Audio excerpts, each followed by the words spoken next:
Doimgidek xayrli kun ko'rsatuvini yaxshi qo'shiq bilan boshlab oldik, chunki biz har doim ko'p aytamiz, tonggi kayfiyat muhim sanaladi.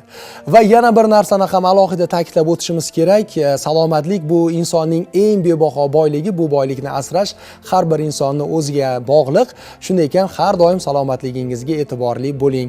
Bejizga bugun mana shu fikrlar bilan ko'rsatuvimizni boshlamadik, sababi ko'rib turganingizdek, bugungi ko'rsatuvimiz mehmoni kardiologiya markazi rahbari Kamoliddin aka Rahmonov bo'ladilar. Assalomu alaykum Kamoliddin aka, avvalosi xush kelibsiz xayrli kun ko'rsatuviga. Assalomu alaykum, hurmatli teletomoshabinlar. Barchaga yaxshi kayfiyat tilayman. Xayrli kun. Albatta kelganingizdan juda ham xursandmiz, chunki ertalab baribir foydali suhbatni ko'rish yoki tinglash insonga kun davomida ana shu aytilayotgan fikrlarni ham eslatib turishga bir imkon beradi-da. Umuman olganda kunni yaxshi boshlash uchun shifokor mutaxassis sifatida nima deysiz? Nimalarga ko'proq e'tibor berish kerak? Uxlab turgandan keyin hammada ham yaxshi kayfiyat kuzatilmaydi. Endi yaxshi kayfiyat bo'lishligi uchun sog'lom turmush tarzi deydi, ovqatlanish madaniyati deydi. Bularning barchasi bejiz aytilmaydi. Bularga amal qilish kerak. Uyqu vaqti, ovqatlanish rejimi har doim vaqtida bo'lishi kerak. O'sha aytgan uyqu vaqti ham kamida 7-8 soat har bir odamda bo'lishi kerak. Yosh kattalarda bu ko'proq. Agar to'yib uxlasa, kayfiyat ham yaxshi bo'ladi. Ertalab ham energiyaga to'la uyg'onadi, to'g'rimi? Chunki ko'p o'zimda ham shunaqa holatlar ko'p kuzatiladi. Ertalab uyg'onish qiyin bo'ladi yoki nonushta qilgis kelmaydi-da qanaqadir. Demak, siz aytib o'tganingizdek, o'z vaqtida uxlab, ya'ni me'yorda uxlab, o'z vaqtida ovqatlansa, hamma narsa bizda davom etadi. Bizda davom etadi. Ertalab nonushtaga ham e'tibor berish kerak. O'tgan og'ir, kuchli, yog'li narsalarni iloji boricha ovqatlanish ratsioniga kiritish kerak emas. Juda ko'p hollarda shunaqa insonlar bor, kech yotishadi, keyin bu yog'i o'sha vaqtida turish qiyin bo'ladi, obedgacha uxlashlar kuzatiladi. Endi agar bu narsa surunkali davom etsa, bu inson salomatligiga zararli ta'sir qilishi mumkin. Shuning uchun bizni tomosha qilayotgan yurtdoshlarimiz orasida hozir nonushta qilayotganlar ham bor. Yoqimli ishtaha tilab qolamiz va ovqatlanish rejimiga amal qilgan holatda va shu bilan birgalikda o'z vaqtida uxlab, o'z vaqtida ishga kirishni ham tavsiyasini beramiz. Endi kardiologiya markaziga bir to'xtaladigan bo'lsak, aynan mana shu markazda hozirda qanday bir yangiliklar davom etyapti? Hozirgi kunda kardiologiya markazi shu viloyatimiz aholisiga to'liq xizmatni ko'rsatib kelyapti. Hozirgi kunda prezidentimizning tibbiyotga qaratayotgan e'tibori, olib borayotgan islohotlari natijasida hozirgi kunda yurak qon tomir jarrohligi binosi qurib ishga tushirildi. Bundan tashqari yana shu mahalliy byudjetdan shifoxonamiz uchun poliklinika binosi ham qurib bitkazildi. Hozirgi kunda u yerda chet elda ishlab kelgan, chet elda tajriba orttirib kelgan 7 mutaxassislar bor. Hozir birgalikda shu ish faoliyatini olib boryapmiz. Hozir shu yil boshidan beri 500 ga yaqin yuqori texnologik shu yurak qon tomirida uchraydigan, murakkab turda uchraydigan bemorlarga jarrohlik amaliyotlari, yuqori texnologik tekshiruv amaliyotlari o'tkazdik. Bundan tashqari shu qo'shni chegara bo'lgan Qirg'iziston davlatlariga ham hozir tibbiy turizm deb aytiladi. Bu yo'nalishda ham har hafta bizni o'zimizning komanda bor, chiqishadi, u yerda shu bepul konsultatsiya berishadi. U yerdagi bemorlarni biz o'zimizga jalb qilib, hozirgi kunda har haftasiga 3-4 ta bemor u yoqdan kelishadi. Bularga ham shu jarrohlik amaliyotlari, tekshiruv amaliyotlarini o'tkazib, xizmat ko'rsatib kelyapmiz.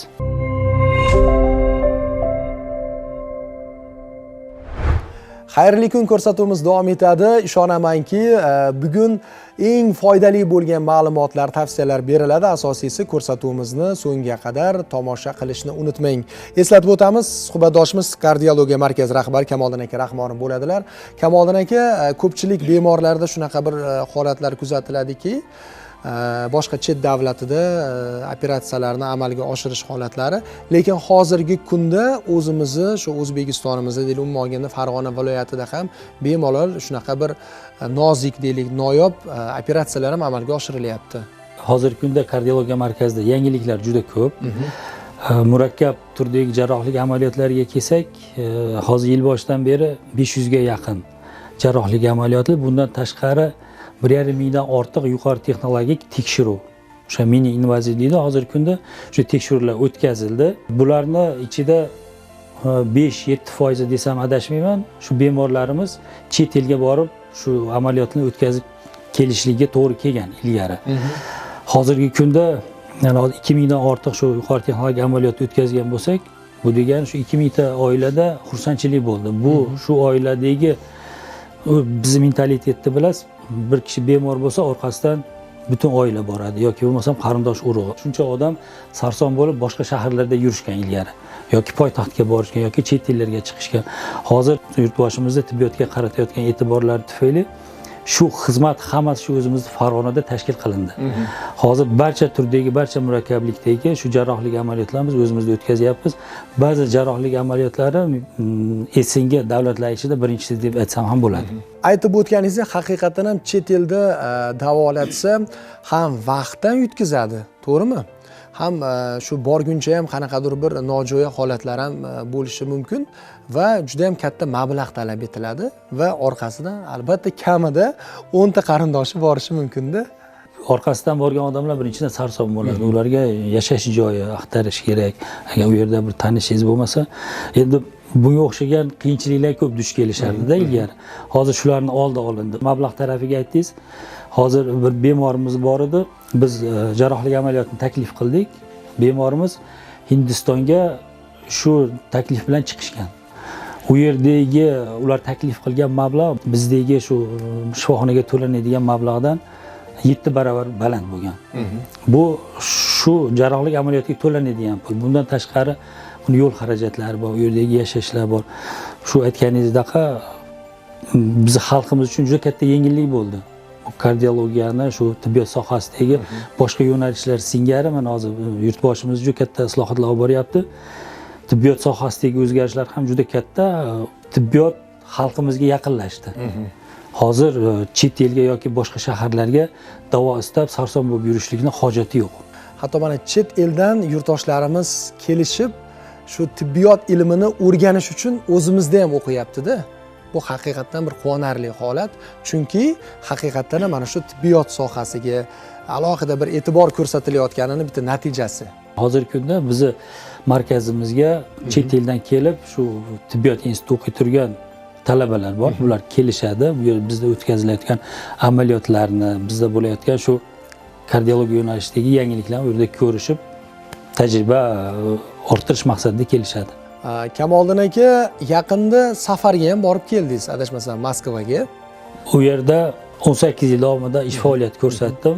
Amaliy, ilmiy faoliyat, ham tajriba orttirishi, ham tajriba, ham ilmiy ish yo'nalishi bo'yicha ham hozirgi kunda shu doktorlik dissertatsiyasini oxirgi etapi qolgan.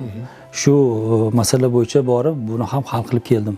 Bundan tashqari yana shifoxonamizda tibbiyot xodimlari bor, shu ilmiy ish qilishgan. Bular ham shu Moskvaning eng yetuk klinikalarida o'zini shu kandidatlik ilmiy ishlarini yakunlab kelishgan. Bular ham shu shifoxonamizda ish faoliyat olib borishyapti.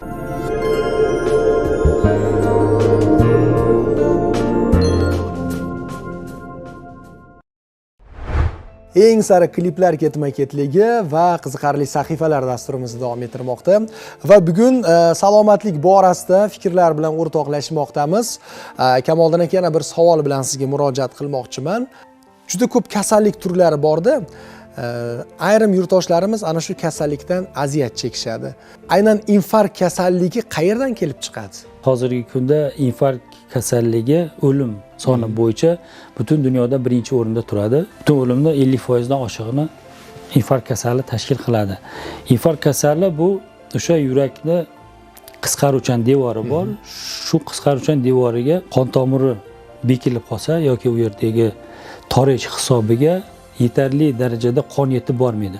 Buni hisobiga o'sha qon bilan ta'minlanib turgan joyda kislorod yetib bormasligi, kerakli oziq moddalar yetib bormasligi hisobiga u yerdagi o'sha qisqaruvchan muskul qismini ish faoliyati to'xtaydi.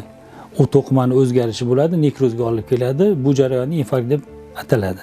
Kardiologiya markazimizda shu infarkt bo'lgan bemorlarga birinchi yordam ko'rsatish xizmati tashkil qilingan. Shu shahar atrofidagi rayonlarga maxsus EKG apparatlari berilgan. Bu degani shu sim kartalik. Bemor birinchi og'riq bilan murojaat qilib kelganda EKGda ma'lumot olinadi yurak ish faoliyati to'g'risida. Bu ma'lumot bizga to'g'ridan to'g'ri tushadi kardiologiya markazimizga. Bizda 24 soat davomida xodimlarimiz bu yerda dejur turib ishlashadi. Oltin davr deyiladi. Infarkt bo'lgandan keyin shu 1-2 soatning ichida agar birinchi yordam ko'rsatilib, tekshiruv qilinib, shu tibbiy yordam ko'rsatilsa, bemorning hayoti saqlab qolinadi. Infarkt bo'lishini oldi olinadi. Bu infarkt hisobiga kelib chiqadigan nogironlik yoki boshqa asoratlarni oldi olinadi. Hozir shu xizmat biz kardiologiya markazimizda tashkil etilgan. Hozir mana shu oxirgi oyda 10 ta bemorga yordam berdik. Shu birinchi oltin davrda bizga murojaat qilib kelishgan Telegram gruppamiz ham bor. Shu bemorlarga yordam berdik. Bu degani shu 10 ta bemorni shu bir oy ichida hayot saqlab qolindi. Infarkt hisobiga kelib chiqadigan boshqa insult yoki o'lim holatlarini oldi olindi. Shuning uchun xalqimizda bir chiroyli naql bor, kasallikni davolashdan ko'ra uni oldini olgan ma'qul deyshadi. Demak, o'z vaqtida shifokorga murojaat qilsa, bevosita aytib o'tganingizdek, ana shu o'lim holatidan yoki boshqa bir kasalliklardan asrab qolishadi. Endi qanaqa bir asoratlar qoldirishi mumkin keyinchalik infarkt? Birinchi shu yurak sohasida og'riq bo'lganda bemorlar kimga murojaat qilishini bilish kerak. Birinchi o'rinda shu shoshilinch markazlarga, hozir ularda shu EKG apparatlari bor, 10 ta tumanga berilgan. Qolgan tumanlar ham shu Telegram kanalda bor. Bemorga murojaat qilishib, agar bizga olib kelishsa, hozirgi kunda bizda barcha sharoit bor. O'sha tezkor holatda korongrafiya qilamiz. Agar zarurat bo'lsa, mahalliy byudjetdan hozir bizga barcha sharoitlar qilib berishdi. Stent qo'yib bemorning hayotini saqlab qolishimiz mumkin. Infarktdan keyin bo'ladigan o'lim holatlari juda ko'p uchraydi. Agar bu birinchi yordam ko'rsatilmasa, infarktdan keyin bemor 90% hollarda o'lim bilan tugashi mumkin. Agar infarkt holatidan chiqib ketsa, bundan keyin insult yoki bo'lmasa boshqa bir yana yurakning o'zida uchrab nogironlikka olib keladigan shu sabablarga olib keladi.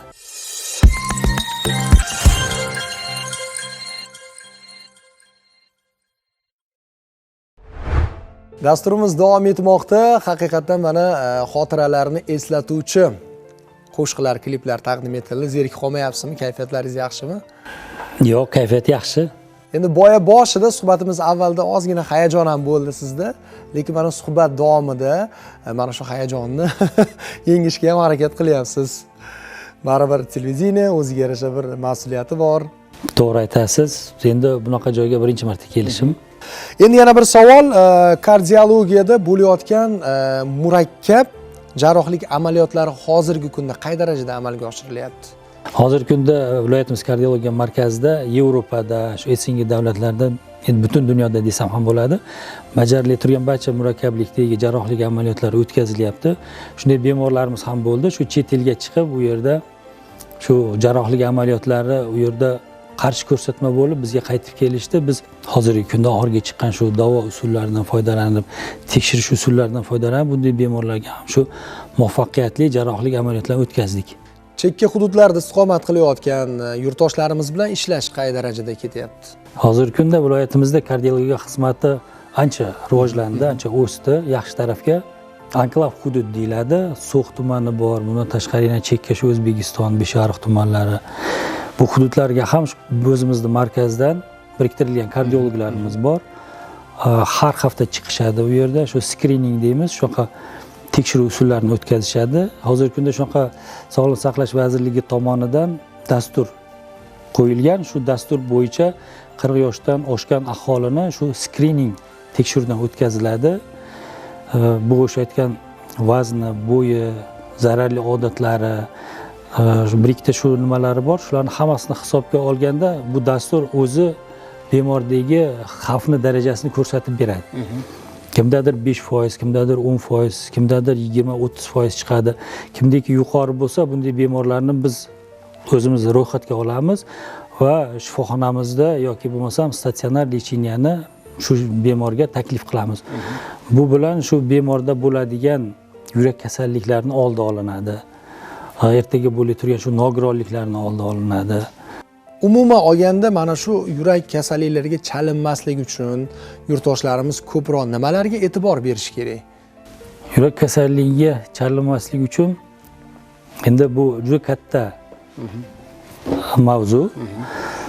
Birinchi o'rinda Juda ko'p misollar ham keltirish mumkin demoqchisizda. Juda ko'p misollar ham keltirish mumkin. Bunga sabab bo'la turgan narsa juda ko'p. Bu inson o'ziga bog'liq. Ovqatlanish madaniyati, sog'lom turmush tarzi deyiladi. Keyin bu uxlash rejimi deyiladi. Bularning hammasiga amal qilish kerak. O'sha aytgan hozirgi kunda qayta ishlangan oziq-ovqatlar juda ko'p. Bularni iste'mol qilishdan o'zini tortish kerak. Harakatlanish. Bir kun davomida endi ba'zilar aytishadi, yurdim, bugun mana 40 minut yurdim deyishadi. Bu kun davomidagi emas. Bitta yurishganda shu 40 minut tanaffussiz yurishib, harakat ko'proq bo'lishi kerak. Harakat ko'proq bo'lishi kerak. Buni hisobiga bu yurakda shu ish faoliyati doimiy bir tonusda turadi-da. Hattoki mana juda ko'p mutaxassislar, shifokorlar shu yurak kasalliklarini ko'proq chalinishiga shu ichib chekish holatlari ham sabab bo'ladi deyshadi. Ichib chekish bu asosiy sabablardan biri hisoblanadi. Bundan tashqari yana stress holatlari bo'ladi. Ko'p shovqinli joyda ishlaydigan bo'ladi insonlar, bularda ham kasallik uchraydi. Bu asab sistemasi, nerv sistemasi menimcha butun inson organizmini boshqaradi. Agar inson o'zini qo'lga olsa, yuragi kengroq bo'lsa, ba'zi bir haligi aytgan mayda narsalarga e'tibor bermasa, menimcha bu kasalliklarni qanchadir bir foizda oldini olgan bo'ladi. Albatta, endi ayrim insonlar juda ham kichik bir mayda jihatlarga ham e'tibor qaratishadi. Bu bilan esa o'zini sog'ligiga ziyon qilayotgan bo'ladi.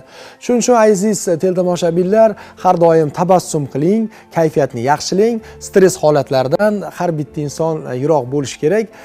Tohir Mahkamovning bir zo'r qo'shig'i bor, men o'zimni sevaman degan qo'shig'i. Albatta, inson ko'p hollarda o'zini sevsa va boshqalarni hurmat qilsa, hayoti ham juda ham chiroyli tarzda davom etadi. Kamoliddin aka, hozir menimcha teletomoshabinlarimiz orasida mana shu kasallik bilan qiynalayotgan yurtdoshlarimiz bor. Ular uchun ishonamizki, suhbatimiz juda ham bir foydali bo'lyapti. Boya mana suhbat davomida aytib o'tdingiz, murakkab, noyob operatsiyalar davom etmoqda dedingiz. Qanday bir misollar keltira olasiz? Bemor keldi bizga, yoshi 42 yoshda. Kerakli tekshiruvlarni o'tkazdik. Biz shifoxonaga murojaat qilib kelishganda bemorga tashxis qo'ydik. Hozirgi kunda kam uchraydigan, lekin davosi yo'q deb aytiladigan kasalliklar bor. Shu birlamchi o'pka qon bosimi oshishi tashxisi qo'yildi. Bemorni tekshirganimizda 6 minut davomida yurgizamiz. Qon bosimini o'lchaymiz, u yerda qonni kislorod bilan to'yinishi, 2-3 ta ko'rsatkichlar bor. Shular bo'yicha tekshiruv o'tkazib, jarrohlik amaliyotidan oldin. Bemorimiz 20 metr, 30 metr yurdi. Undan ortiq yurishga kuchi yetmadi. Hansirash bo'ldi, yurakda puls ko'tarildi. Shundan keyin bemorimizga shu jarrohlik amaliyotini tashkil qildik, amaliyotni o'tkazdik. Respublika kardiologiya markazi bilan birgalikda jarrohlik amaliyoti muvaffaqiyatli o'tdi. Bemorimiz hozirgi kunda o'zini odatiy zaruriy ishlaridan tashqari bozorga chiqib, bozordagi ishlarni ham bajarishgan. Bemorning ahvoli yaxshi. Bundan tashqari yana bemorlarimiz bo'lgan. Shu vaqtida yurak tug'ma nuqsoni bo'lgan, vaqtida shu amaliyot o'tkazilmagan yoki bo'lmasam shu vrach tomonidan jarrohlik amaliyoti o'tkazilmagan vaqtida. Bunday bemorlarimiz ham juda ko'p. Bularga shu etapli jarrohlik amaliyotlarini taklif qilganmiz. Hozirgi kunda 8 ta bunaqa bemorimiz bor. Nazoratda birinchi etap operatsiyani o'tkazdik. O'pkadagi qon bosimi jarrohlik amaliyotidan oldin 90-100 desak, endi buni vrachlar tushunishadi. Normada 25 gacha bo'ladi.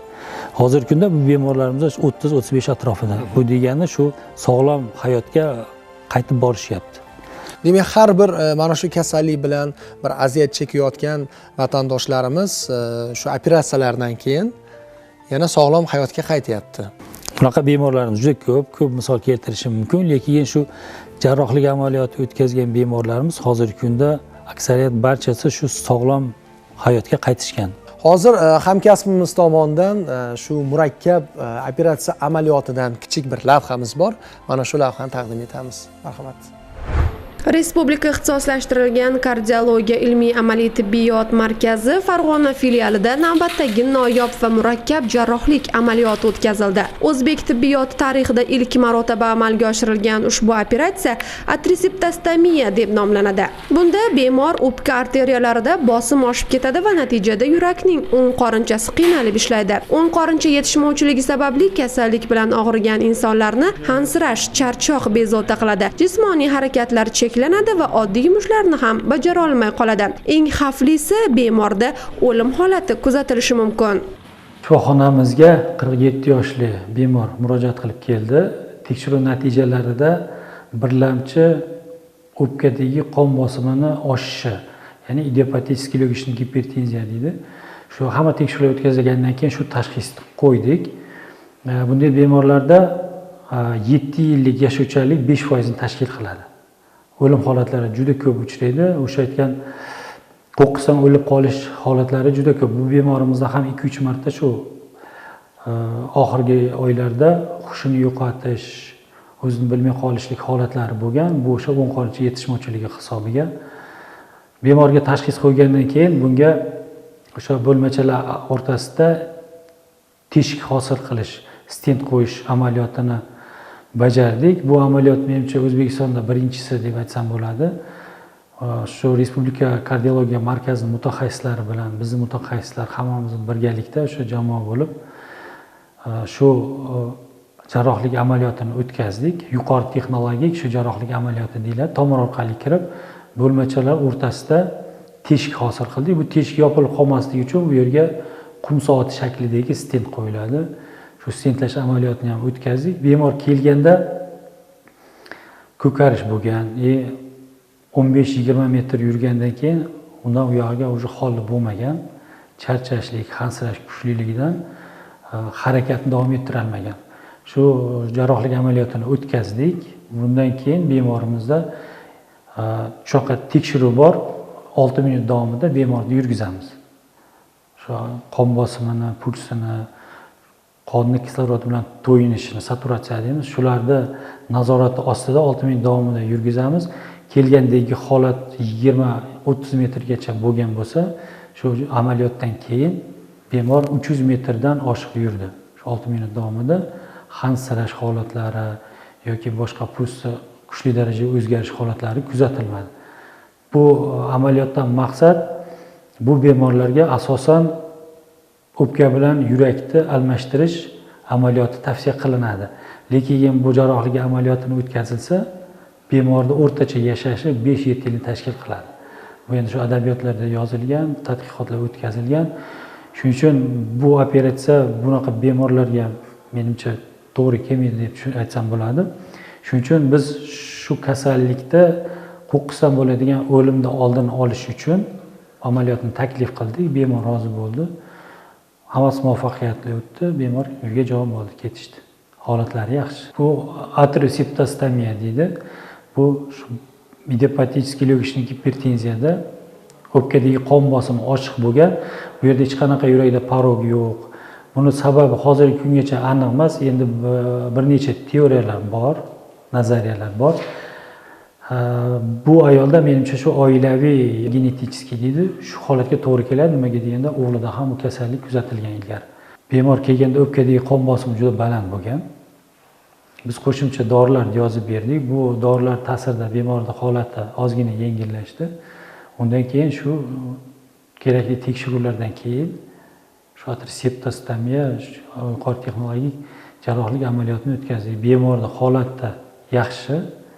Hozirgi kunda uyga javob berdik. Markaziy Osiyo davlatlarida qolaversa, rivojlangan mamlakatlarda ham bunday yoshdagi bemorda hali amalga oshirilmagan ushbu noyob operatsiya viloyat kardiologiya markazida muvaffaqiyatli amalga oshirildi. Bemorning ahvoli esa qoniqarli. Hayotdan umidimni uzib qo'ydim. Shu shifoxonaga kelib, dardimga davo topildi. Davosi yo'q deyishdi. Kelganda holatlarim yomon edi. Oyoqlarimda shish bor edi. Yuzlarim ko'kargan, lablarim ko'kargan, havo yetishmasdi. Nafas olishga qiynalardim. Nafas olganimda yo'talim kuchayib, ko'nglim aynib, boshim aylanardi, yurolmay qolgandim. Hozir Xudoga shukr, shu operatsiyadan keyin holatim yaxshilanib, ishlarim, yo'tallarim, bosh aylalishlarim, ko'ngil aylanishlarim qoldi. Doktorlar hayotimni saqlab qoldi. Shu doktorlarga, shu bunaqa sharoitlarni yaratib bergan prezidentimizga, hokimlarimizga rahmat. Albatta bunday natijalarga tibbiyotdagi islohotlar, yaratilayotgan imkoniyat va shart-sharoitlar tufayli erishilmoqda. Zero barcha islohotlar xalqimizning sog' salomatligi va farovon turmushi uchun.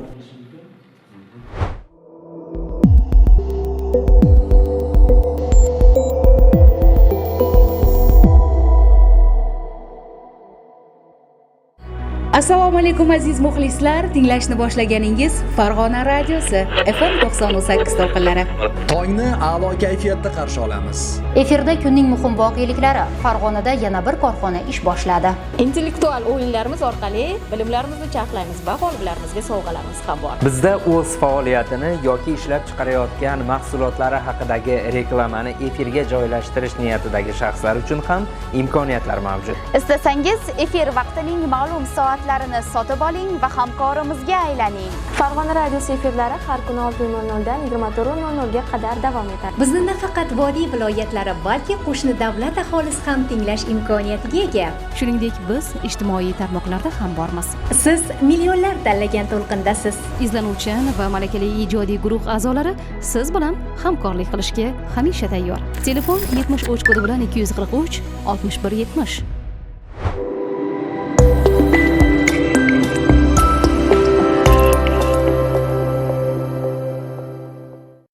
Ko'rish yorqin hayot ranglarini ajratish, ammo ko'rish ba'zan ko'zoynak va linzalarga bog'liq. Inviva ko'z klinikasi eksimer lazer yordamida ko'rish qobiliyatingizni og'riqsiz va tezda ko'z oynaksiz tiniq ko'rishga yordam beramiz.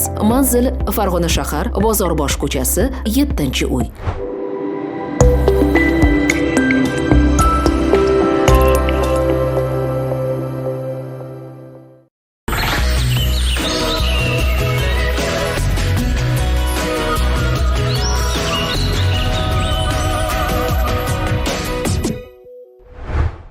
Farg'ona telekanalida xayrli kun ko'rsatuvi davom etadi. Kamoliddin aka, ko'rsatuvimiz yoqyaptimi sizga? Mana sahifalarni biz ham tomosha qilyapmiz teletomoshabinlarimiz bilan birgalikda.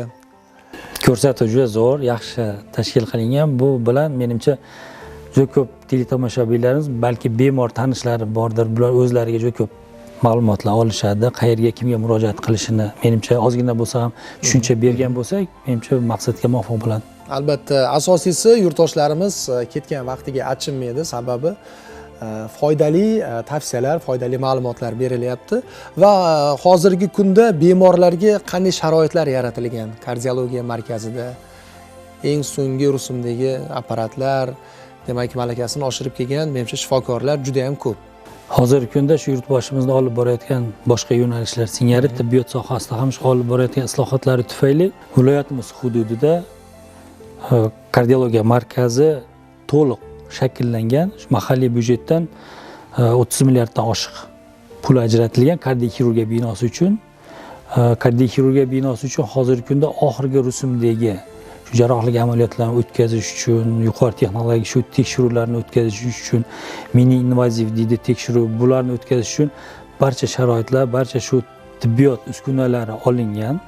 Shifoxonamiz qolishmaydi hech qaysi bir yetuk klinikalardan, shu tibbiy tomondan yoki ilmiy salohiyat tomondan qolishmaydi shifoxonamiz. Albatta, aziz teletomoshabinlar, sizda yoki sizni yaqinlaringizda xuddi shunaqa bir yurak bilan bog'liq holatlar bo'lsa, bemalol shifokorlarga murojaat qilishingiz mumkin. Endi Kamoliddin aka, dasturimizning bir qonun qoidasi bor. Bizda ko'rib turganingizdek, Farg'ona viloyati teleradio kompaniyasining ehtirom kitobi bor. Har bir tashrif buyurgan mehmonlarimiz o'zlarini chiroyli bir tilaklarini yozib imzo chekib qo'ymoqda. Endi mana shuni ham sizga topshiramiz. Endi dasturimizni an'anasiga aylangan holat.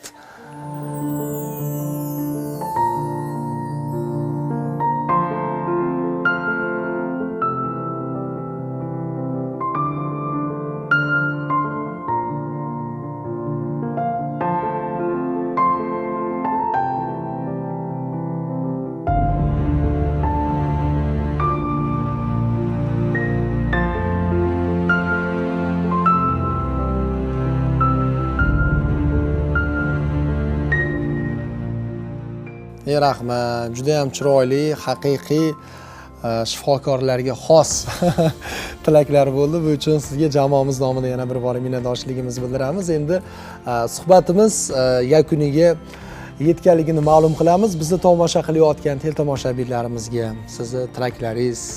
Avvalambor dastur ijodkorlariga o'z nomimdan, jamoamiz nomidan tashakkur bildiraman. Bunday ko'rsatuvlar davomli bo'lsin. Bu ko'rsatuvlar menimcha juda ko'p bemorlarga, xalqimizga ham juda foydali bo'ladi. Nafaqat meditsina yo'nalishidagi, tibbiyot yo'nalishidagi, balki boshqa yo'nalishlardagi shu olib borayotgan xizmatlaring ilohim davomli bo'lsin. Rahmat. Xalqimizda ilohim yuragi og'rimasin hech kimni. Ilohim. Hammalaring o'zlaringni asranglar. Sizga ham rahmat yana bir bora tashrif uchun. Jamoamiz nomidan, Xayrli kun ijodiy jamoasi nomidan yana bir karra minnatdorchiligimizni bildiramiz. Rahmat. Sog' bo'ling, salomat bo'ling. E'tibor uchun, taklif uchun. Aziz tomoshabinlar, bugungi suhbatdoshimiz kardiologiya markazi rahbari Kamoliddin aka Rahmonov bo'ldilar. Ishonamizki, mana shu vaqtlar oralig'ida aytilgan har bitta fikrlar va qo'shiqlar, qiziqarli sahifalar sizni oz muncha bo'lsa-da kayfiyatingizni ko'targan bo'lsa, biz ham o'z maqsadimizga yetgan bo'lamiz.